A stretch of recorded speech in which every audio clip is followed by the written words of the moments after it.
Bem-aventurados os pobres de espírito, porque deles é o reino dos céus. Bem-aventurados os que choram, porque eles serão consolados. Bem-aventurados os mansos, porque eles herdarão a terra. Bem-aventurados os que têm fome e sede de justiça, porque eles serão fartos. Bem-aventurados os misericordiosos, porque eles alcançarão misericórdia. Bem-aventurados os limpos de coração, porque eles verão a Deus. Bem-aventurados os pacificadores, porque eles serão chamados filhos de Deus. Bem-aventurados os que sofrem perseguição por causa da justiça, porque deles é o reino dos céus. Bem-aventurados sois vós, quando vos injuriarem e perseguirem, e mentindo disserem todo o mal contra vós, por minha causa. Exultai e alegrai-vos, porque é grande o vosso galardão nos céus. Porque assim perseguiram os profetas que foram antes de vós. Vós sois o sal da terra, e se o sal for insípido, para nada mais presta, senão para se lançar fora e ser pisado pelos homens. Vós sois a luz do mundo. Não se pode esconder uma cidade edificada sobre um monte, nem se acende a candeia e se coloca debaixo do alqueire, mas no velador, e dá luz a todos que estão na casa. Assim resplandeça a vossa luz diante dos homens, para que vejam as vossas boas obras e glorifiquem a vosso Pai que está nos céus.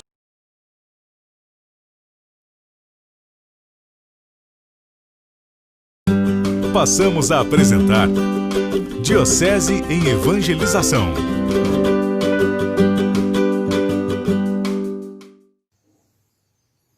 Olá, minha saudação fraterna para todos, paz e bem.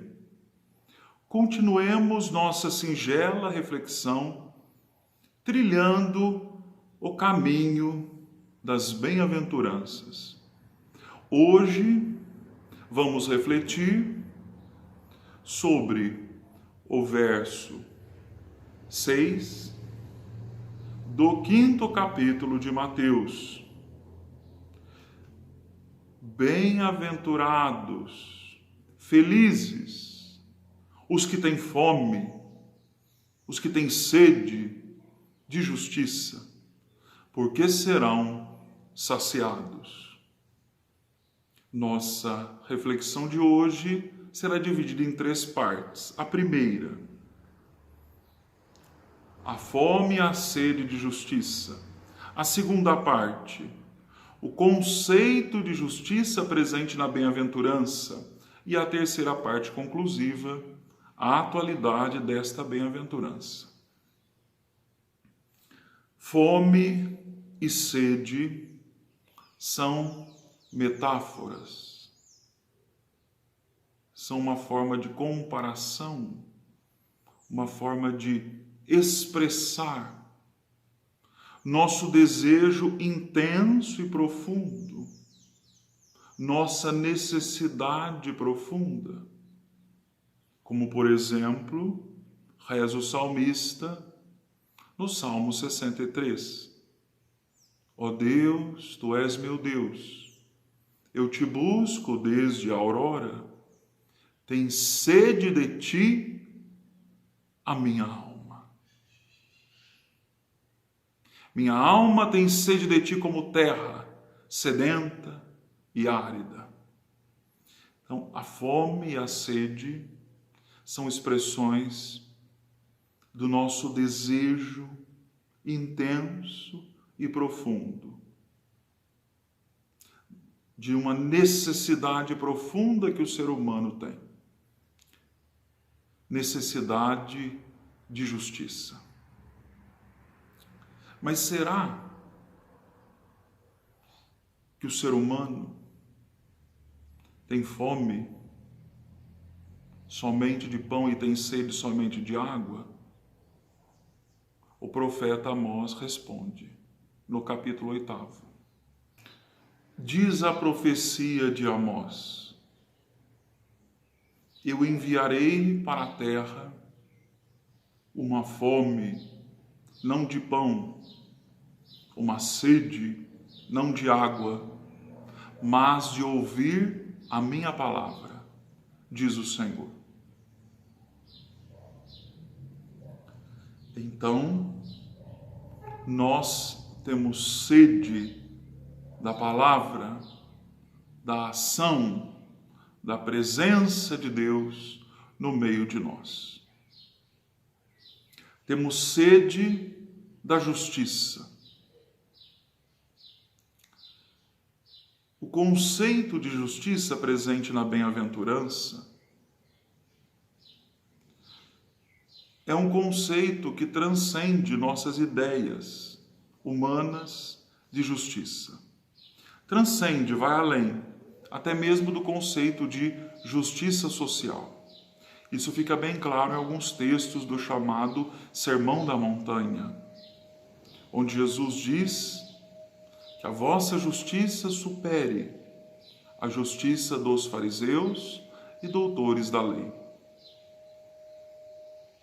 E também diz: buscai em primeiro lugar o reino de Deus e a sua justiça, e tudo mais vos será acrescentado. Então, o conceito de justiça corresponde ao reinado de Deus. Transcende, supera até mesmo a justiça social. Nós precisamos da justiça social. Precisamos de pão para todos, água para todos, mas precisamos de muito mais.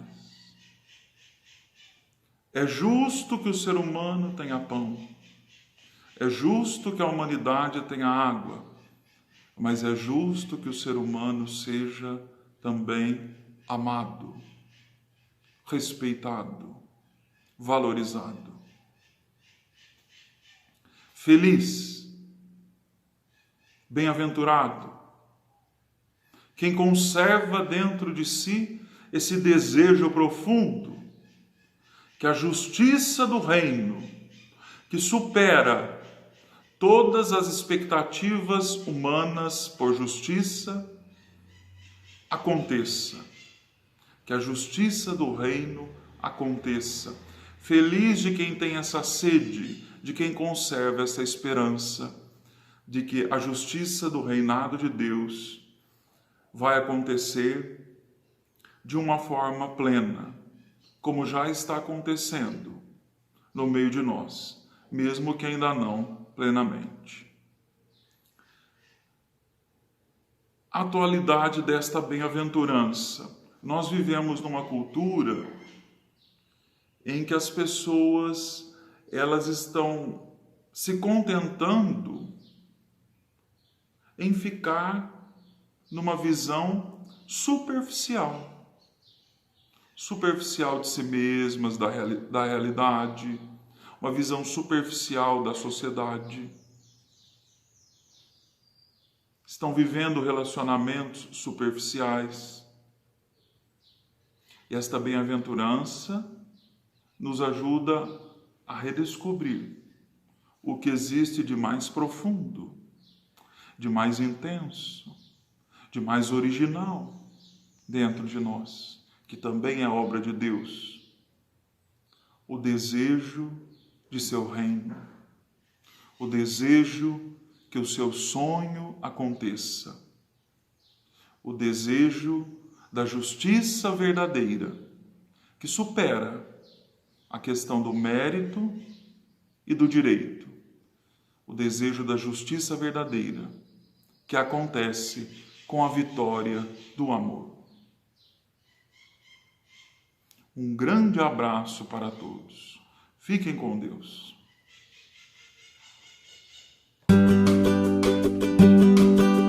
Diocese em Evangelização.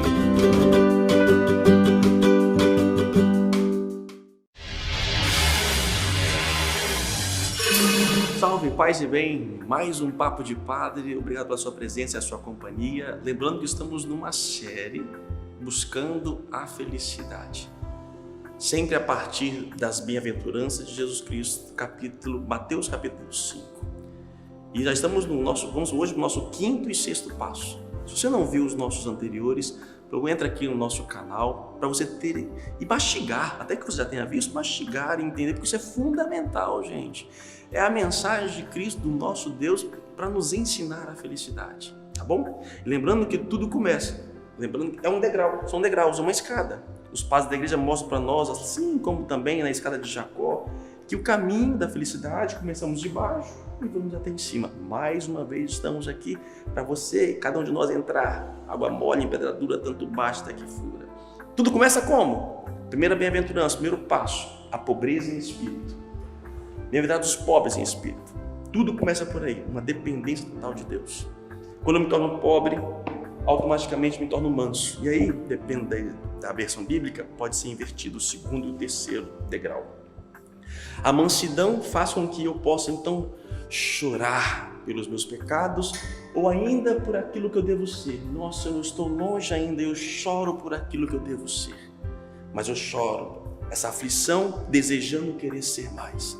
E essa aflição me faz nascer uma fome. Eu começo então a desejar fome de justiça, de Deus, porque eu não tinha antes. Essa justiça me leva a uma misericórdia, uma atitude misericordiosa, é o que a gente vai ver hoje. O que é ser misericordioso?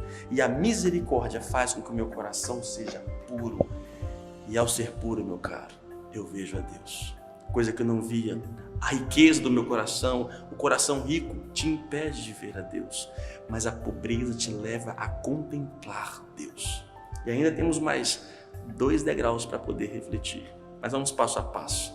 Continue conosco para poder encontrar o caminho da felicidade.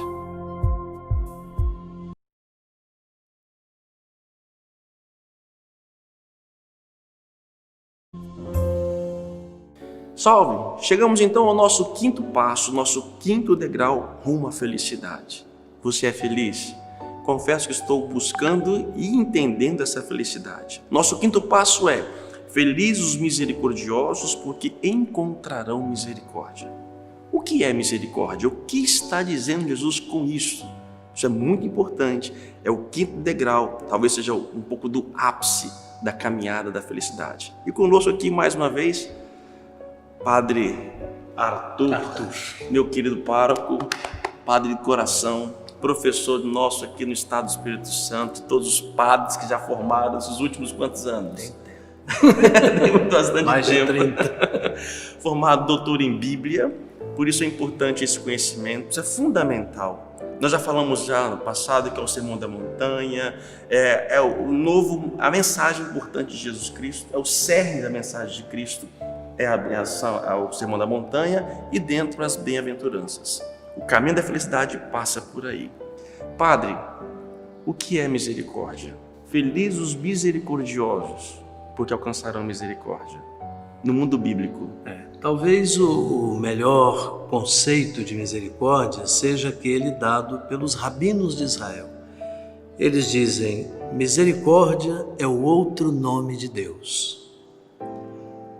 Então, aquele que vive a misericórdia de Deus, porque as coisas estão bastante entrelaçadas, aquele que busca a justiça, aquele que promove a paz, etc., ele vai sempre pelo caminho da misericórdia.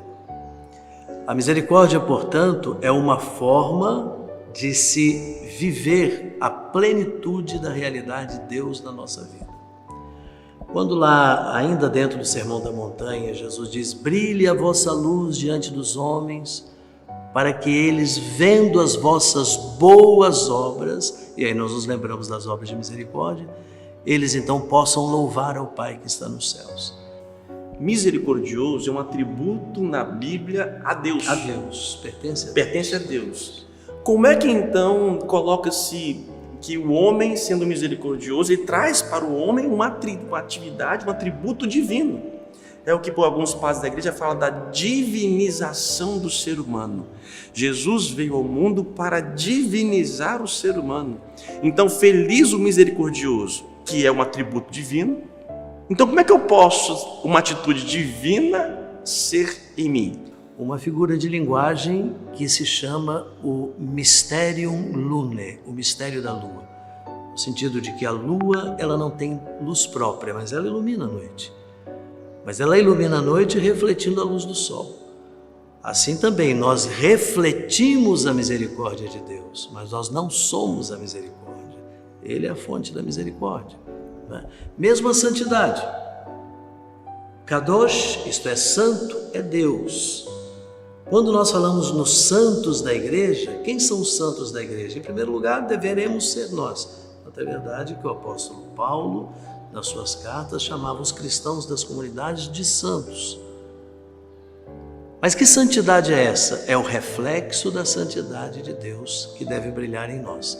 É o mistério luna, né? O mistério da lua, que brilha, mas não gera luz, porque ela reflete a luz de Deus. Assim também é a misericórdia em nós. Santo é Deus, mas eu posso me tornar santo.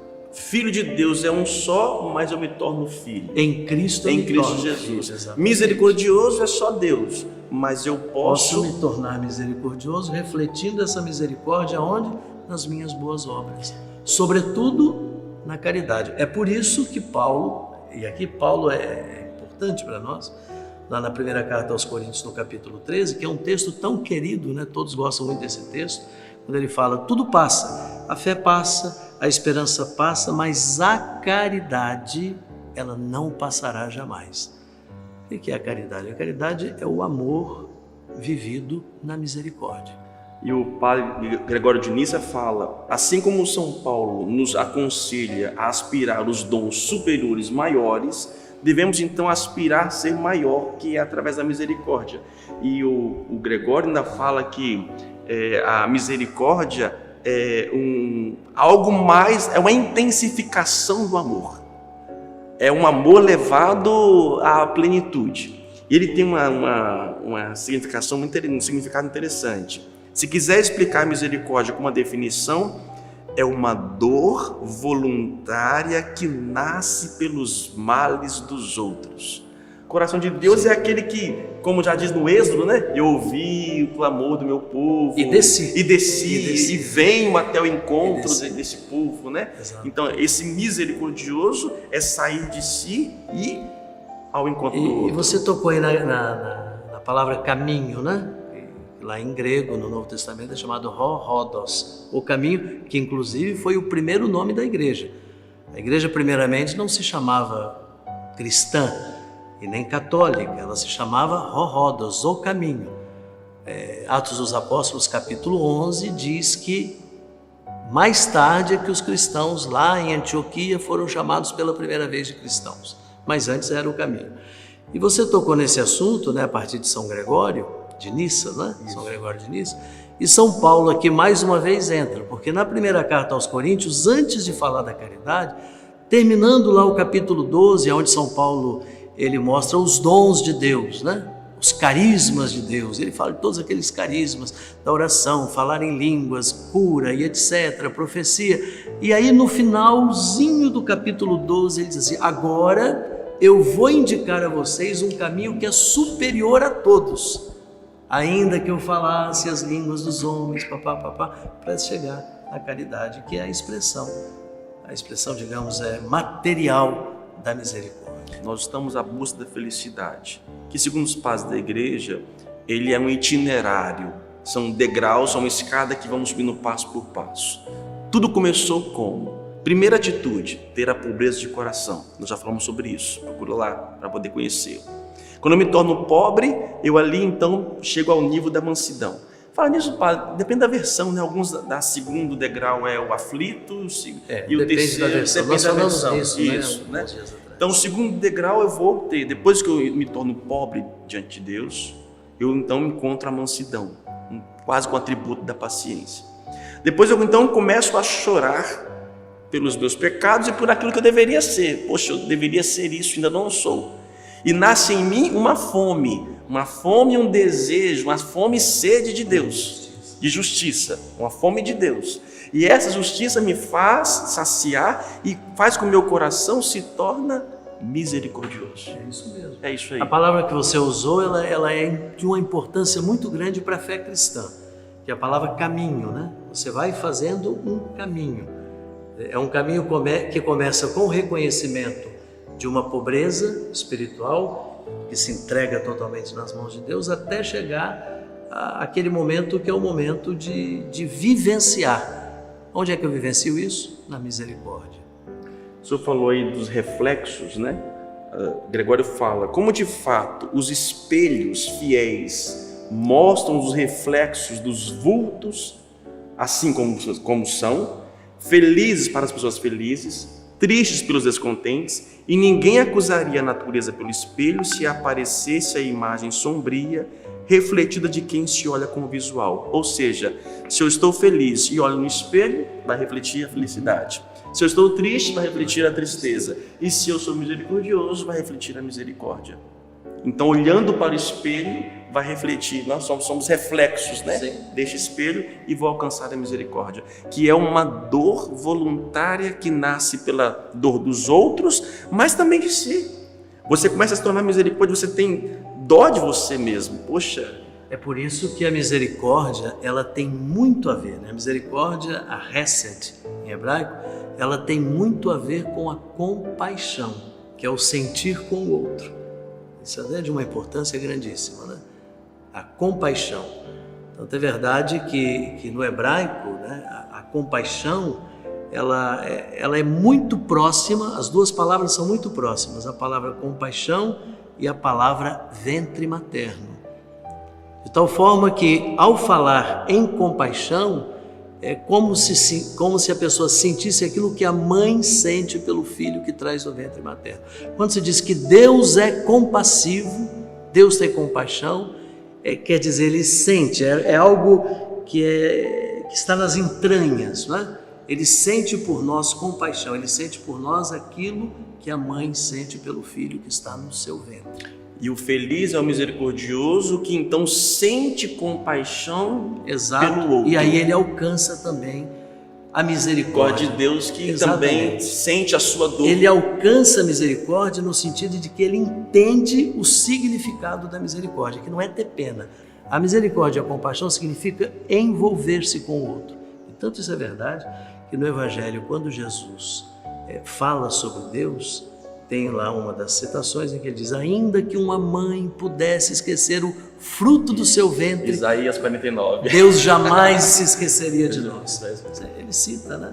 Ele retoma isso que vem do Antigo Testamento. E aí você vê que as pessoas não são felizes hoje porque elas vivem fechadas para si mesmas. E elas acham que elas são a luz para si mesmas, ou então que elas são a luz para o outro. A luz é Deus, nós somos reflexos. As ideologias humanas sempre querem, e aí vem o pecado, querem nos apresentar, ou a pessoa se apresentar a si própria como sendo luz. Você não é luz, luz é Deus. É só nele que nós podemos encontrar a verdadeira felicidade, não fora dele. E a gente vê uma cultura hoje muito individualista, muito egoísta, que a gente falou no primeiro programa, né? Que busca a felicidade nas coisas, no poder e no prazer. Só que a felicidade está nisso, em você sair e ter o coração divino, que é ter, na verdade, misericórdia. É ser misericordioso, né? É se envolver as suas entranhas com as dores dos outros e também com a sua própria dor, e reconhece. Esse caminho é o caminho da felicidade. E aí você vê um povo cada vez mais duro, vingativo, né? Olho por olho, dente por dente, ainda existe muito isso. Essa polarização que nós vivemos hoje, né? Que não é só uma polarização. Aliás, hoje, quando se fala a palavra polarização, se pensa que é só no âmbito político, mas não é. É no âmbito político, no âmbito religioso, no âmbito econômico, no âmbito familiar. São polarizações que, ao invés de nos aproximar, nos afastam uns dos outros e acabam nos afastando de Deus. Sim, é graça divina. Precisamos da graça de Deus, mas precisamos desejar e procurar.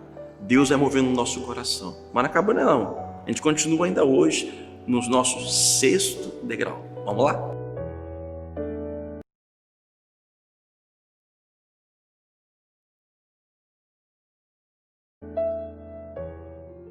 Salve, chegamos então ao nosso sexto passo, nosso sexto degrau a caminho da felicidade. Felizes os puros de coração, porque verão a Deus. Após o meu coração se tornar um coração misericordioso, nasce no meu coração uma pureza. E é assim que eu consigo ver a Deus. Padre Arthur, agora o Padre Gregório de Nissa nos coloca numa enrascada. Por quê? Por quê? Ninguém jamais viu a Deus. João primeiro fala que ninguém jamais viu a Deus. O Filho unigênito que está no seio do Pai, este deu a conhecer. Paulo fala também, aquele que nenhum homem viu, nem pode ver. 1 Timóteo. Moisés, nos seus ensinamentos, revelou também inacessível ao ponto que nenhum modo é possível pela nossa inteligência ter acesso. Não é possível ver o Senhor e viver. Êxodo 33 e 20. E ele começa a colocar como que a Escritura, João, Paulo, Moisés, homens, falam que não podem ver a Deus, e vem Jesus que fala que os puros de coração verão a Deus. No próprio Evangelho de João, Jesus diz: quem me vê, vê o Pai. Jesus é a encarnação de Deus. Em Jesus nós vemos a Deus. Também na liturgia, não é? Quando nós vamos iniciar a liturgia, da missa ou da celebração da palavra, qual é a primeira coisa que a gente faz antes de entrar? A gente pede perdão, pede para ser purificado. Mesmo em outras religiões, você vê, por exemplo, os muçulmanos, antes de entrar no templo, o que eles fazem? Eles lavam as mãos e os pés, em sinal de purificação.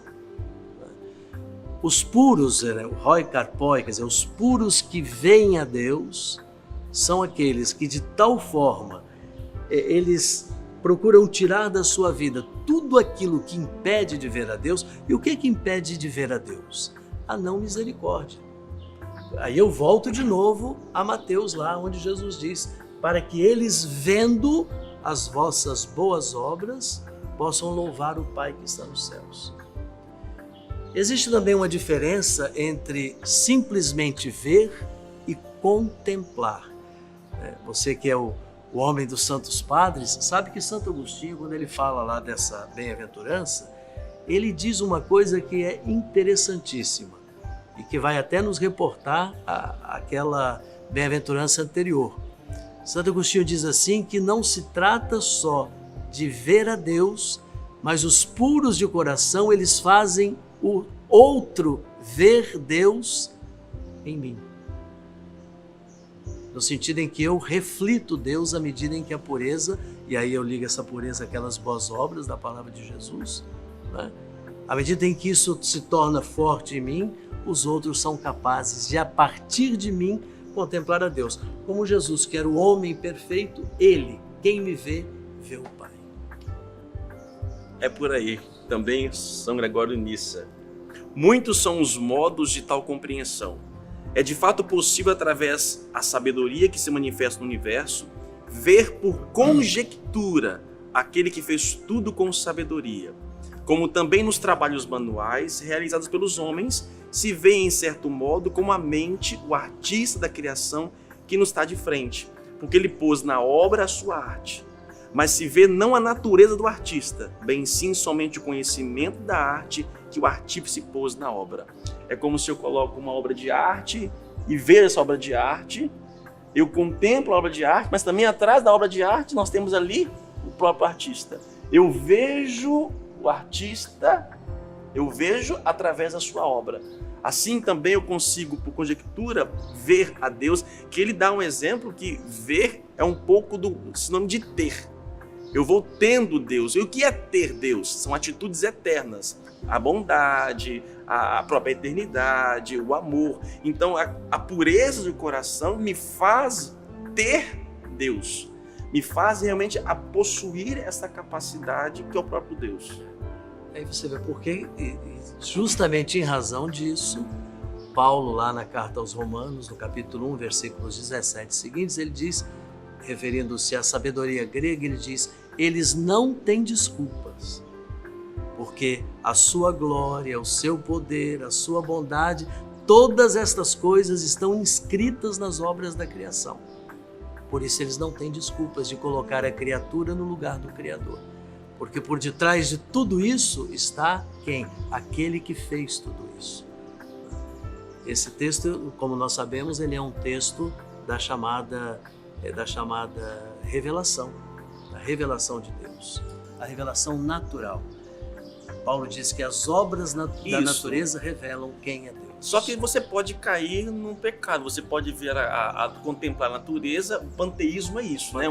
Que você vai vendo Deus nas coisas, deificando as coisas, e não é o caminho. Por isso que assim como nós podemos ser e devemos ser reflexos de Deus, o mistério lunar, também as obras da criação são reflexos de Deus, mas não são Deus. Então, pela misericórdia, meu coração está no misericordioso, né? Ou seja, atitudes divinas, meu coração se torna puro e eu consigo então olhar, igual os passos estão cantando aqui agora. Sim. A pureza do meu coração vê, olha, como Francisco, né? Que vê irmão Sol, irmão Lua, irmão Morte e assim por diante. Você vai vendo Deus nas pequenas coisas e contemplando isto. Só que Deus não é, como o senhor colocou, né? Não são as coisas, mas você consegue ver na sua obra. Exato. E tem gente que não consegue ver isso, né? Tem gente que olha a natureza, olha tudo e não consegue ver ali Deus. Por isso que a Escritura diz que sem fé é impossível agradar a Deus. E que nós pedimos o dom da fé. Né? E que Pedro pediu a Jesus, né? Senhor, eu creio, mas aumenta a minha fé, para que eu possa ver ainda mais isso. Né? Mas me parece uma grandeza maior a bem-aventurança. Boa coisa na vida é a saúde do corpo. Mas coisa feliz não é somente conhecer o senso da saúde, mas viver com saúde. De fato, tecendo elogio pela saúde, escolhesse um alimento, uma comida ruim. Ele sabe que a comida ruim não é boa, mas se ele não possui a comida boa, ele não pode alcançar isso. Então não basta ter o conhecimento. Coração, né? Não é somente ter conhecimento daquilo que é bom, mas é ter aquilo. E aí quando eu tenho, meu coração vai estando puro. Existe uma oração magnífica, eu não me recordo agora de qual dos domingos do tempo comum, onde se diz assim: se pede a Deus para passar entre as coisas, viver entre as coisas que passam, buscando as que não passam. Passar entre aquelas coisas que são sinais de Deus, sabendo que essas coisas não são Deus, mas elas me conduzem a Deus, que está para além daquilo que eu vejo. Ainda, Gregório, aquilo que é semelhante ao bem é em absoluto bom. Então aquele que olha a si mesmo, em si mesmo vê o objeto do seu desejo, assim torna feliz o puro de coração. Porque, olhando a própria natureza, na imagem vê o modelo originário. De fato, aqueles que olham o sol num espelho, também se não olham diretamente ao céu, ao reflexo do espelho vem o sol, por nada menos daqueles que olham ao disco do mesmo sol. Então, ao olhar a natureza e contemplar, como um espelho mais uma vez, eu consigo ver a Deus. Mas só ver a pureza de coração. E só alcança essa pureza de coração ao me tornar misericordioso. Exatamente. Ter o coração... Tudo aquilo que nega a misericórdia, tudo aquilo que nega a compaixão, tudo aquilo que nega a justiça, tudo aquilo que nega a bondade, todas essas coisas que são, inclusive, muitas vezes reflexo do mundo em que nós vivemos. Tudo isso nos incapacita de ver Deus. Buscar um mundo novo, buscar uma sociedade nova, buscar um mundo de justiça, de paz, e todas essas coisas que o Senhor fala nas bem-aventuranças, elas nos dão a capacidade de, purificando-nos disso, ver Deus. Pois é, chegamos aí à nossa 6ª etapa. Obrigado mais uma vez, Padre Arthur. De nada. Espero que você tenha conseguido compreender um pouco aquilo que Jesus propõe para nós. Tchau.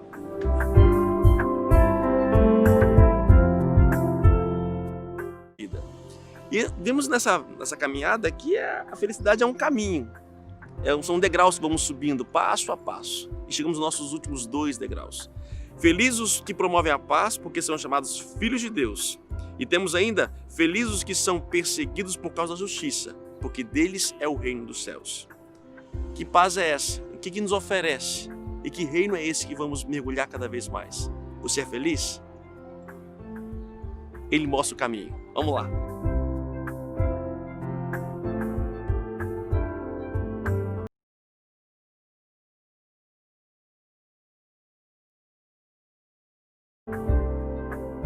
Felizes os que promovem a paz, porque serão chamados filhos de Deus. Estamos no caminho da felicidade, mais uma vez conosco aqui, Padre Arthur. De novo.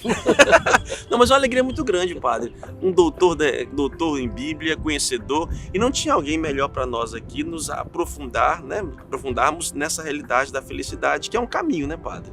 Nós estamos vindo aí que é um caminho, degrau por degrau, né? Parte por parte. Se ver a Deus, bem-aventurados os puros de coração que verão a Deus, já é uma graça suprema, o que poderia esperar algo mais? Ele coloca a filiação divina. E ele compara o que é o homem em relação a Deus. Segundo Abraão, é terra e cinzas o homem. Segundo Davi, é erva. Mas coisa igual a esta. Também Isaías fala sobre erva. Segundo Eclesiastes, é vaidade. Segundo São Paulo, é miséria.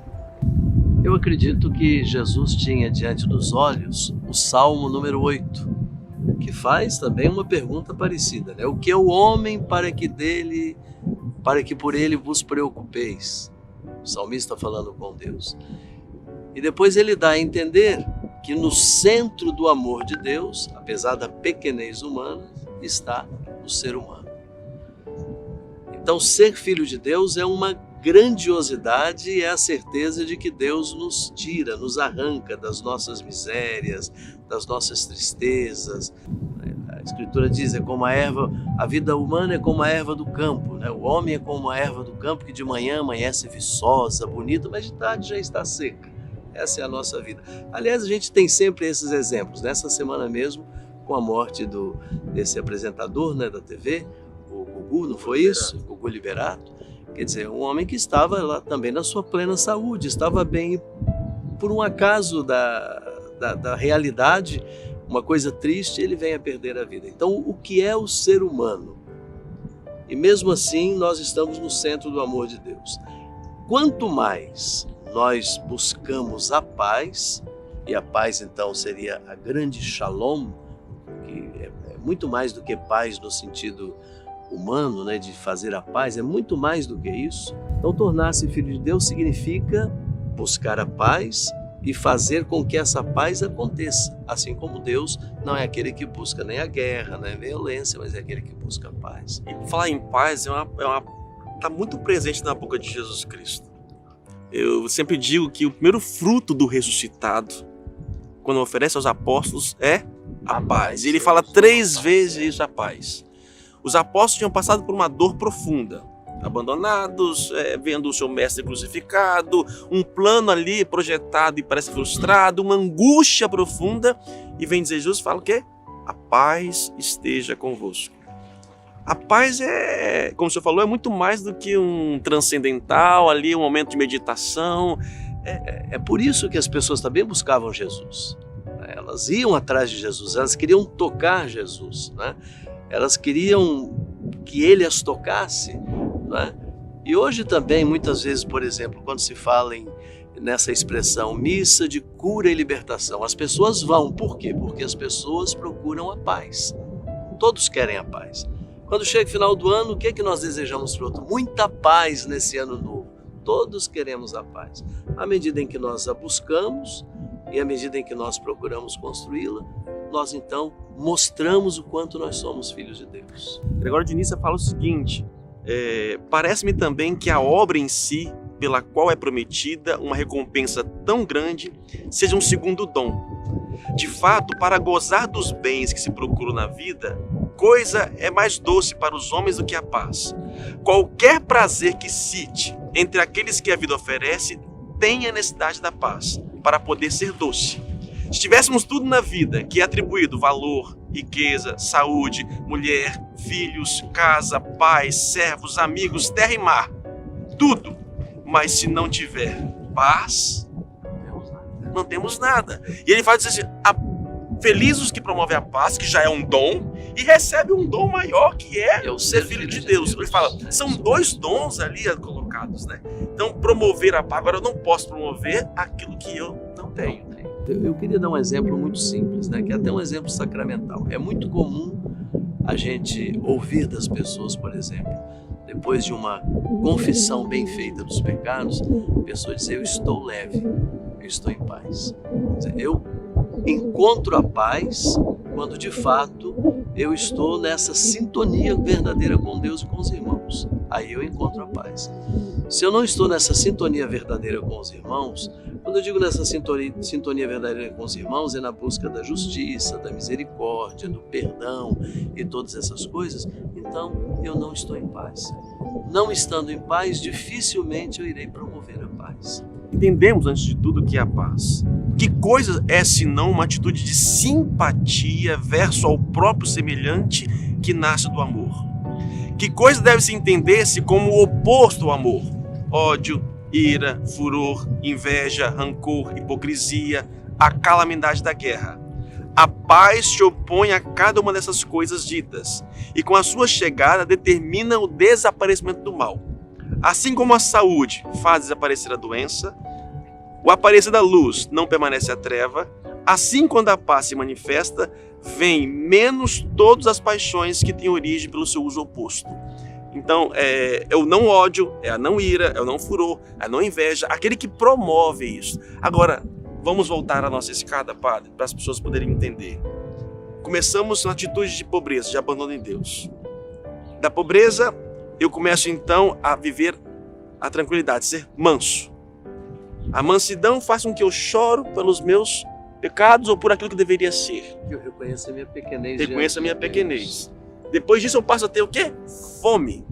Desejo a graça divina, desejo a justiça. A justiça me leva muito mais que a justiça é a misericórdia. A misericórdia é para mim, então, um estado onde eu estou com o coração de Deus. O sofrer a dor do outro. A teologia fala, eu estou na graça de Deus. Né? Ao chegar isso, o meu coração se torna puro e eu consigo ver Deus. E ao ver Deus, eu tenho que, senão o quê? Paz. E aquele que recebe a paz, automaticamente promove.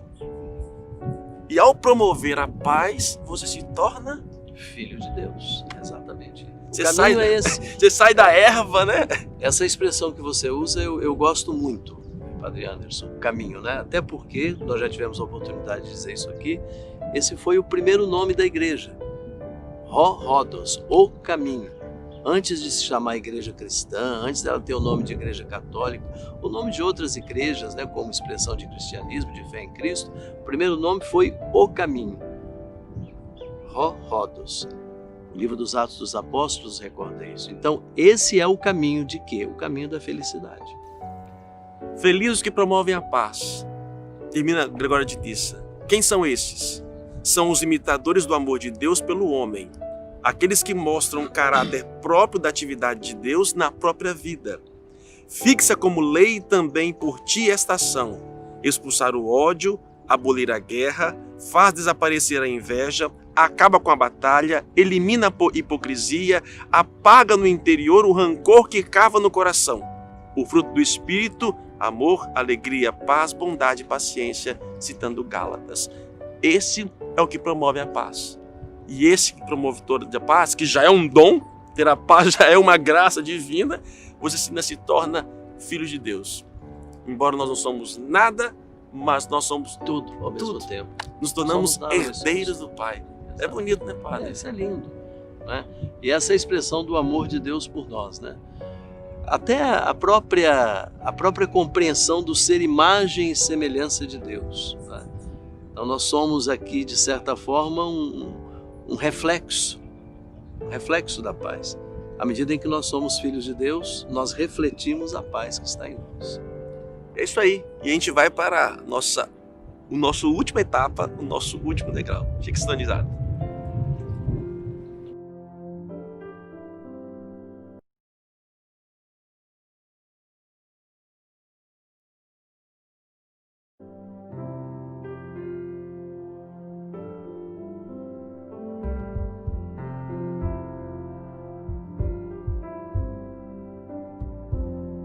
Chegamos ao nosso último degrau, nossa última etapa. Depois da paz, em todas as línguas possíveis que nós temos aqui, podemos passar por um momento de dificuldade. Aquele que recebe a paz de Deus pode também ser perseguido. Felizes que são perseguidos por causa da justiça, porque deles é o reino dos céus. Última etapa do nosso caminho da felicidade. Eu não falo que é a última porque a nona bem-aventuranças, os padres falam que, aquela igreja fala que aquela última bem-aventurança é para aqueles que estão ali, Sim. presentes. As 8 primeiras é que refere-se realmente a toda a humanidade. Nós já falamos sobre a justiça, Exato. né? Perseguidos por causa da justiça. E volta ao reino de Deus, que é o primeiro degrau. Que é o início da que é o pregação. início da pregação. E é até bom que nós estejamos aqui sob a cruz, né? E aqui nós temos inclusive os dois elementos. Nós temos o elemento da cruz, que é fruto da perseguição, é sinal do martírio, da morte de Cristo. E nós temos lá a pombinha da paz, que recorda a paz, né? A perseguição por causa da justiça significa perseguição por causa da verdade. Por que Jesus foi perseguido? Por causa da verdade. Se nós tomarmos, por exemplo, a atitude de Jesus diante de Pilatos, naquele momento em que ele estava para ser crucificado, quando Pilatos pergunta para ele, mas tu és rei? Ele responde, sim, eu sou rei. Foi para isso que eu nasci, foi para isso que eu vim a esse mundo. E aí ele dá aquele toque, né? Final. Para dar testemunho da verdade. E todo aquele que é da verdade, escuta a minha voz. Então, assim, ele vai dizer, né, na sua pregação, que se fizeram isso na perseguição com ele, quanto mais com aqueles que o seguirem. Ele usa a expressão, né? Henneken emu, quer dizer, por causa de mim, porque ele é a justiça. Eu chego no nível alto, que é a paz de espírito. Aquilo que Deus desejou para nós e soprou os apóstolos. Mas neste mundo não podemos ter a plenitude porque estamos no mundo, mas não somos do mundo. Eu volto àquela expressão que você usava e que eu gosto tanto, que é o caminho. O primeiro catecismo cristão, lá do primeiro século, ele iniciava exatamente falando dos dois caminhos, né? A Diraquê. Ele falava do caminho da vida e do caminho da morte, do caminho da luz e do caminho das sombras, né? São João, na sua primeira carta, ele chega a dizer, aquele que se torna amigo do mundo se torna inimigo de Deus. Aqui, quando ele se refere a mundo, ele está se referindo exatamente ao pecado, ao mundo das sombras, né? Ao mundo das trevas, né? O mundo das trevas, ele não aceita a luz. Aquele que peca não gosta da luz, aquele que peca quer estar nas trevas, porque nas trevas, então existe toda uma expressão de se esconder, de não se apresentar, de não se mostrar, de não testemunhar, que é exatamente o contrário de quê? Do mártir. Nós sabemos que a palavra mártir em grego significa testemunha. O que o mártir faz? Ele testemunha, ele não tem medo de testemunhar Jesus. Por isso que Jesus fala por causa de mim. Então ele testemunha o quê? A justiça de Deus, a misericórdia de Deus, o perdão de Deus. Nós percebemos, por exemplo, o quanto de ódio se espalha na internet. Quanto de ódio, de vingança, de desejo até de morte do outro. Quer dizer, todas essas coisas acabam sendo também fonte de quê? Fonte de injustiças, né? Porque nega o perdão, porque nega o amor e, consequentemente, nega Deus. E quem nega Deus não tem nenhuma dificuldade de perseguir quem procura Deus. Sobre isso, o padre Gregório de Nissa fala, né? Expulsos de onde e perseguidos por quem? O significado imediato nos indica os estádios dos mártires e alude à corça da fé. De fato, é feliz ser perseguido por causa do Senhor. Por quê? Porque ser perseguido pelo mal está na base de alcançar o bem.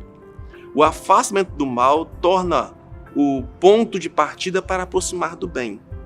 Então, verdadeiramente feliz aquele que serve do inimigo como um aliado para alcançar o bem. Como entender que Jesus compara essas duas coisas? Coloca no mesmo plano o ser pobre em espírito e aqueles que são perseguidos por causa da justiça, dado que os dois recebem a mesma coisa. O pobre de espírito, porque deles é o reino dos céus, e no último degrau fala que os perseguidos, porque deles é o reino dos céus. Na verdade, é uma síntese, né? É uma síntese. Ele apresenta inicialmente o reino do céu, porque o reino do céu é a primeira pregação de Jesus. Né? Quando ele começa, você vai lá, por exemplo, em Marcos 3,15, você vai lá em Mateus 4,17, qual é a primeira expressão de Jesus quando ele abre a boca para pregar? Ele anuncia o reino de Deus com a conversão, né? Ele fala do reino de Deus. Então, por isso, ela é a síntese. Aqui ele faz a síntese de tudo. Toda felicidade é a felicidade do reino, que você vai procurar dentro desse, aí vem a palavrinha que você gosta tanto e eu também, dentro desse caminho, do qual você vai passar pela pobreza, você vai chorar, você vai ser perseguido, você vai ter fome e sede de justiça, você vai buscar a paz. E quando você faz tudo isso, significa que você está no caminho da felicidade. Uma expressão popular vem na cabeça agora, né?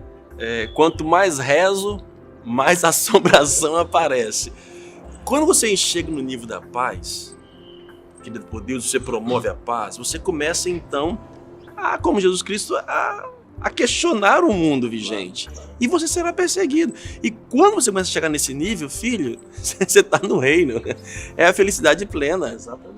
Pode parecer ao contrário, vão falar com você, vão te falar de você, vão te tentar denegrir, mas o discípulo não é maior que o mestre, né? Você vê como que os santos compreenderam bem isso, né? Quando a gente lê a vida dos santos, tem uma coisa que impressiona a gente. O tanto que os santos dizem a respeito dos pecados deles. E aí a gente pensa, mas meu Deus, essa pessoa é uma pessoa tão boa, uma pessoa tão simples, uma pessoa tão humilde, uma pessoa de coração tão aberto, que mal tem nessa pessoa? Mas a visão dela está tão centrada no bem que qualquer coisa que saia desse trilho da bondade, da misericórdia, do amor, da justiça, é mal, vai contra o reino. E se a pessoa permanece nesse trilho, certamente ela será perseguida. E aí vem a certeza do livro do Apocalipse, que mesmo você estando nessa certeza do sofrimento, Deus está com você. E concluímos aqui citando nosso padre mestre, que também esteve conosco, Gregório de Nissa, século IV. Ele fala o seguinte: de fato, como aqueles que sofrem de um excesso de humor e da bile estão dispostos a beber a medicina amarga para eliminar através dela a causa da doença, assim quem é perseguido pelo inimigo e foge verso a Deus, acolhe o assalto das penas como um meio para extinguir a eficácia do prazer. Não é possível que quem sofre prove prazer, porque então o pecado entrou através do prazer, através do seu opor certamente será expulso. Portanto, aqueles que são perseguidos por causa da confissão da fé no Senhor e contêm os suplícios mais insuportáveis através das penas, administram uma medicina às almas, curando a doença do prazer por meio dos assaltos e das dores. Ele faz a relação, né? Se a tentação vem pelo prazer, né? O fruto proibido, então para poder voltar, temos que viver esse caminho oposto. E esse prazer, quer dizer, aquela busca de uma certeza de que simplesmente aquilo que nós vivemos dentro da nossa experiência humana é capaz de nos dar a felicidade, a plena alegria. Eu até me recordo da festa de domingo, né? Foi festa de Cristo Rei. Olhe, por exemplo, qual foi a expressão usada pelas pessoas em torno da cruz. Se tu és rei, desce da cruz. Tu salvaste os outros, salva-te a ti mesmo e a nós. Diziam lá até mesmo um dos ladrões que estavam com ele. Enquanto o outro reconheceu. Foi tão difícil ter reconhecido essa forma diferente, essa maneira diferente de vivenciar a felicidade, que até os discípulos fugiram no momento da cruz. Nem eles foram capazes de reconhecer. Mas por quê? Eu até dizia domingo na homilia, o que nós esperamos de um rei? Que ele seja forte, que ele acompanhe o seu povo, que ele se apresente como alguém que defende o seu povo, que ele se apresente como alguém que seja capaz de dominar, e Jesus apresenta um outro tipo de reinado, né? É o reinado da paz, da misericórdia, do perdão, da humildade. Essas coisas não cabem dentro desse mundo. Por isso foi difícil também reconhecer Jesus Deus, né? Lembra daquela música? Eles queriam um grande rei que fosse forte e dominador. E Jesus não foi isso. Por isso, não entenderam e mataram o Salvador. Então, assim também é. Essa questão da perseguição por causa da justiça, perseguição por causa da fé e todas essas coisas que nós vemos acontecer. Como você dizia, bem lembrado, né? Isso aqui não significa uma apologia ao sofrimento. Significa a gente falar de uma realidade.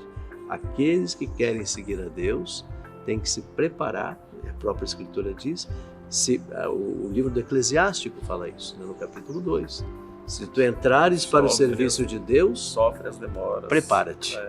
Prepara-te. Muito obrigado. Alegria imensa tê-lo conosco. Alegria estar contigo. Esse é o caminho da felicidade. Você pode concordar ou não, mas é o único caminho, né, padre? É isso mesmo, não tem outro não. É o único caminho. Muito obrigado. Semana que vem, voltamos ao nosso Papo de Padre com outro assunto, outra temática. Muito obrigado. Paz! Paz e bem.